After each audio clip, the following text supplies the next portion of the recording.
মাত্র 35 টাকাতে যে দীঘা যাওয়া যায় সেটা যতক্ষণ না যাচ্ছিলাম বিশ্বাসই করতে পারছিলাম না। হ্যাঁ বন্ধুরা, ভোর 4টের সময় ঘুম থেকে উঠে রেডি হয়ে বেরিয়ে পড়লাম দীঘার উদ্দেশ্যে।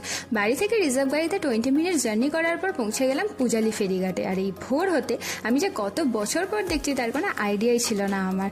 আর সকালে ফেরিঘাটের ওয়েদারটাও ছিল ভীষণ মনোরম। 5:20 ফেরি ছিল, আর আমি কিন্তু ফেরি ফার্স্ট টাইম চড়ছিলাম, তাই ভীষণ ভয় করছিল আর ভীষণ এক্সাইটেডও ছিলাম। তো সবাই মিলে মজা করতে করতে প্রায় 15 মিনিটের মধ্যেই পৌঁছে গেলাম ওই পারে। আর ফেরিঘাট থেকে চেঙ্গাইল স্টেশনের ডিস্টেন্স ছিল অনলি 5 মিনিটস, তাও আবার পায়ে হাঁটা দূরত্ব।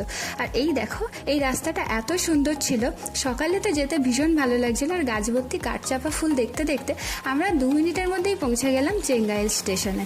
আমরা ওয়েট করছিলাম ট্রেনের জন্য। ট্রেনের টাইম ছিল 7:10, যদিও ট্রেনটা 15 মিনিট লেট ছিল। আর এখানে আমার ভাই হাত দেখিয়ে ট্রেনটা থামানোর চেষ্টা করছিল। তো আমরা ট্রেনে উঠে গেলাম, আর 4 ঘন্টার মধ্যেই আমরা পৌঁছে গেলাম দীঘা স্টেশন। তো চলো দেখা হচ্ছে পরের ব্লগে। টাটা।